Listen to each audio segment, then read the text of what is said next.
சமீபத்தில் இந்த காணொளி என்னை ரொம்ப நெகிழ்ச்சி அடைய வச்சிருச்சு. ஒவ்வொரு பெத்தவங்களோட வாழ்க்கையை ஒரு பாடமாகவும் ஒரு படமாகவும் காட்டிருச்சு. இது ஒரு பனி பிரதேசம்.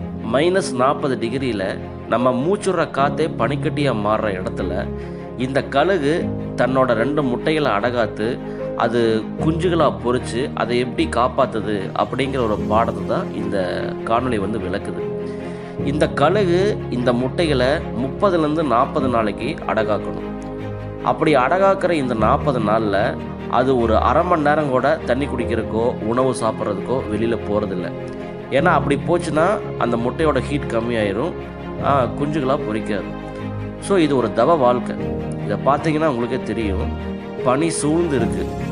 இப்படி ஒரு தவ வாழ்க்கை தான் ஒவ்வொரு பெத்தவங்களும் மேற்கொண்டு இருக்கிறாங்க அப்படிங்கிறத நம்ம குழந்தைகளுக்கு புரிய வைக்கணும். நம்மளை பெற்றவங்க எவ்வளவு கஷ்டப்பட்டாங்க அப்படிங்கிறது நம்மளுக்கு இப்போ பெற்றவங்க ஆனதுக்கப்புறம் தான் ஓரளவு புரியுது.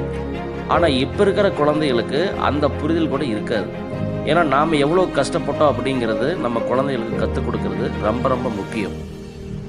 நாம் என்ன வேலை செய்கிறோம், எவ்வளவு சம்பாதிக்கிறோம், இதை சம்பாதிக்கிறதுக்கு எவ்வளவு கஷ்டப்படுறோம் அப்படிங்கிறத நம்ம குழந்தைகளுக்கு முதல்ல உணர்த்தணும்.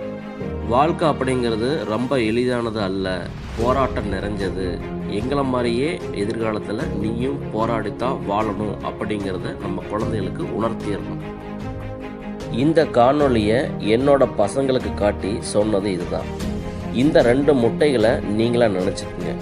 எப்படி இந்த முட்டைகளை இந்த கழுகு அடைகாத்து குஞ்சுகளை பொறிச்சு இப்போ அந்த குஞ்சுகளுக்கு உணவை ஊட்டிக்கிட்டு இருக்கோம், அதே மாதிரி தான் உங்களையும் நாங்கள் வளர்த்தோம்.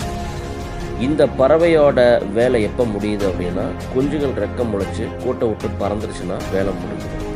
ஆனால் எங்களோட வேலை அப்படி கிடையாது. இனிமேல் உங்களை படிக்க வைக்கணும், உங்களுக்கு தேவையான ஒரு வேலையை தேர்ந்தெடுத்து கொடுக்கணும், உங்களுக்கு தேவையான வாழ்க்கையை அமைச்சு கொடுக்கணும். நீங்கள் தனியாக ஒரு வாழ்க்கையை அமைச்சு கொடுத்ததுக்கப்புறமும் உங்கள் பேர பிள்ளைகளை நாங்கள் பார்த்துக்கணும். இந்த மாதிரி தான் எங்களோட பெற்றவங்க எங்களை பார்த்துக்கிட்டு இருக்காங்க.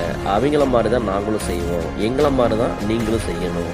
வாழ்க்கை அப்படிங்கிறது எளிமையாக கிடையாது, கண்டிப்பாக போராடித்தான் ஆகணும் அப்படின்னு நம்ம குழந்தைகளுக்கு கற்றுக் கொடுக்கணும். ஏன்னா இன்றைக்கி அவங்களுக்கு எது ஒன்றும் எளிதாக கிடைச்சிருது. அவங்க கேட்கும்போது அவங்களுக்கு இருக்குது, கேட்குறதுக்கு முன்னாடியே இங்கே தயாராக இருக்குது. அதனால் வாழ்க்கை ரொம்ப ஈஸியானது அப்படின்னு நினச்சிடக்கூடாது. ஸோ ஒவ்வொரு வாழ்க்கையும் போராட்டத்தில் தான் அவங்களுக்கு வெற்றி அடையுது அப்படிங்கிறத நம்ம குழந்தைகளுக்கு கண்டிப்பாக நம்ம ஒரு வாழ்க்கை பாடத்தை, நம்மளோட வாழ்க்கை பாடத்தை கற்றுக் கொடுக்கணும். நன்றி.